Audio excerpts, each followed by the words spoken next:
Hi everyone, this is Bill Vasco, founder of XO Coach and the Coaching Portfolio Guide. In today's video, I'm going to talk a little bit about some of the worst mistakes I see on coaching resumes. Let's get started.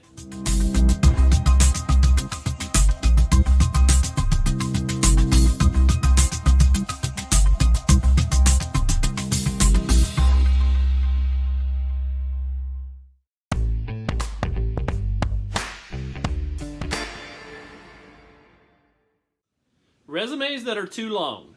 Your resume really should not be more than 2 pages long. I understand some coaches who may have been in coaching for many years and have a great deal of experience may have to go to a 3rd page, but in most cases we want to try to keep the resume to 2 pages. 1 page if you don't have a lot of experience, because studies have found that the reader starts to lose interest past page 2. I once got a resume that was 8 pages long. So to sit there and try to read through that resume, it was really a struggle because, a lot of the experience that this particular coach had beyond 10 years, I really wasn't interested in. So if you have a lot of experience, you want to try to condense that experience that's 10 to 15 years and older, and just list the name of the program or the school or the organization that you were a part of and the years you were there and your title. You don't need to go into any further detail unless it's really great information where you had some outstanding accomplishments or achievements at that particular position. Then you'll probably want to add that there. But do what you can to limit it to 2 pages.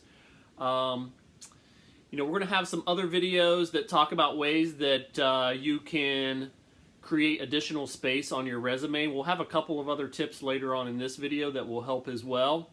But formatting is the #1 way that you can create some space on your resume, and we're going to talk about a tip here again in this video about what you can do or programs you can use to help with that formatting, and then we'll have some follow-up videos that are a little more in detail about formatting with other programs.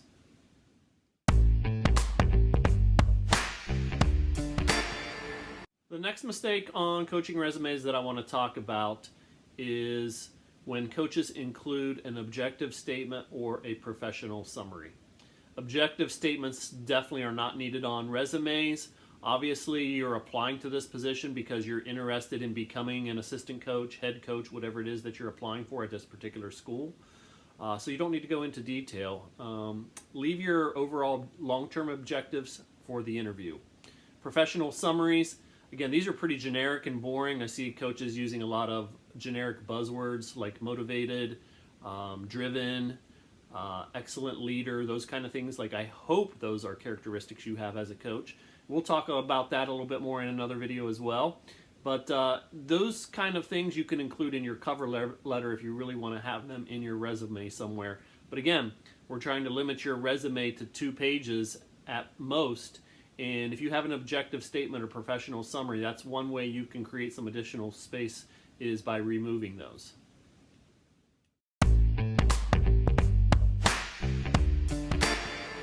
So we talked a little bit about creating some dynamic layouts in your resume to help free up some space and keep your resume to no more than 2 pages long. So you want to make sure that your layout or the formatting of your resume is not boring and dull. Most commonly, I see a lot of resumes that were made on Microsoft Word. They're pretty generic looking, standard formatting, don't really jump out at you. Now, I've seen some really dynamic resumes lately with a lot of graphics and a lot of color, and you don't necessarily need to go that far because you still want to make sure that the reader can find your important information easily. And if you have a resume with a lot of fancy graphics, sometimes it may distract from the information you're really trying to show them, your accomplishments and achievements at your previous places of employment. So I recommend PowerPoint. I started using, which is pretty nice because you can move things around on the page much easier than you can in Microsoft Word. So that helps with your layouts and creating additional space. A program that I've been using a lot lately for not only my resume but my portfolio and social media graphics and those kind of things is a program called Canva, C-A-N-V-A. You can find it at canva.com. They have a free version that's pretty powerful, and you can sign up for the professional version to get some additional features. One of my favorite for social media graphics is the ability to move backgrounds from an image in just a couple of clicks. You don't have to waste time on Photoshop. So check out those options. It's really easy if you have your resume already in Microsoft Word to just copy that information and paste it into a PowerPoint or paste it into Canva, and then move.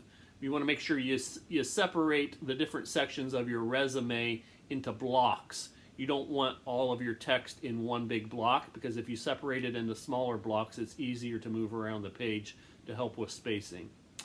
Again, we talked about keeping your resume to 2 pages or longer, especially with some of these layouts on Canva.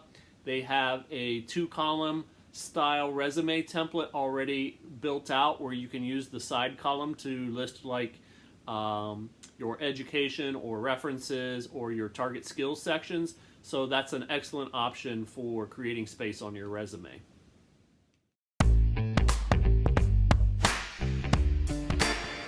So I mentioned already that you should not include an objective statement or professional summary on your resume, because it doesn't add a lot of pertinent information to your resume that will help you stand out from other candidates.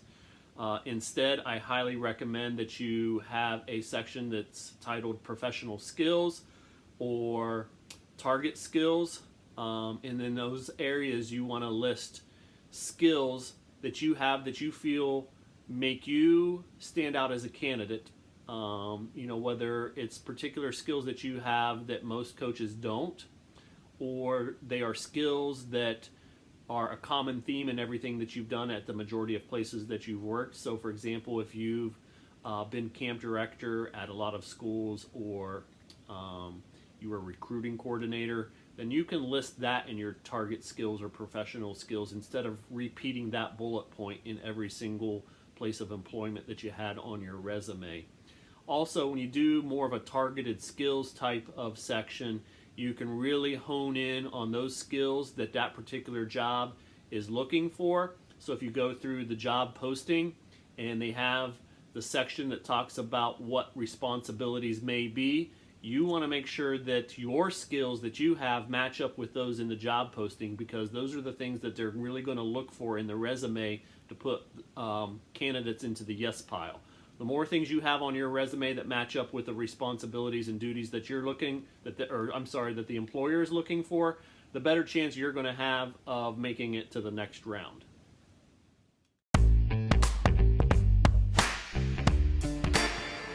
I know a lot of people recommend not putting your references on your resume and instead putting a statement on there that says resumes can be forwarded on by reaching out or upon request.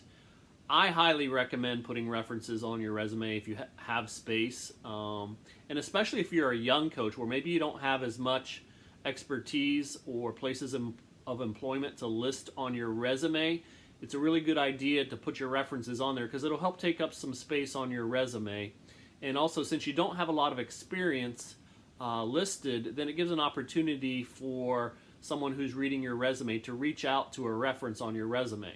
So the 2 primary reasons that I like to see references on a resume is that, one, I like to see if there's anybody on your resume that I know, and if so, I'm going to shoot them a text message or give them a phone call or send an email right away. So you want to have cell number and email address listed on there.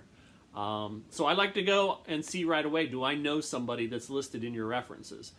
If I don't know anybody in your list of references, but your resume really stood out to me, again, I want to contact one of your references right away and find out a little bit more about you. And again, if you're a young coach, I hire a lot of young coaches on my staff due to the nature of my positions. If you're a young coach and you don't have a lot of experience, but I still like what I see on your resume, then I want to reach out to someone right away and learn a little bit more about you and why you might be a good fit for the position I'm hiring for.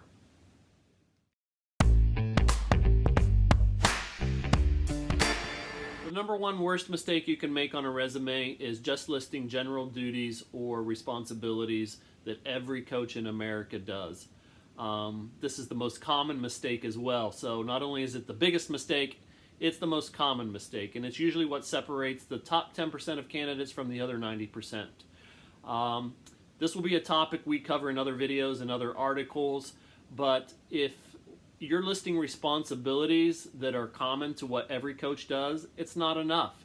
You need to be listing accomplishments, achievements, areas of improvement that you brought to the program, discuss in great detail how you brought value to a program, and if you accomplished or achieved something great, whether it's statistical, record-wise, something off the field which is really great, you want to have some further information that discusses how you accomplished that particular achievement. So again, just listing that you practice plan or do scouting reports is not enough. You need to go into greater detail of how you bring value to a program and how you're going to bring value to the next program. If someone is sitting there reading their resume, they already know what the general duties and responsibilities are for a coach. They want to know how you can make their program better. Thanks for tuning in. Be sure to click on the like and subscribe buttons below to get more great content and job prep tips for coaches. You can also follow us on social media, on Twitter, Instagram, and Facebook. You can follow us by searching for XO Coach.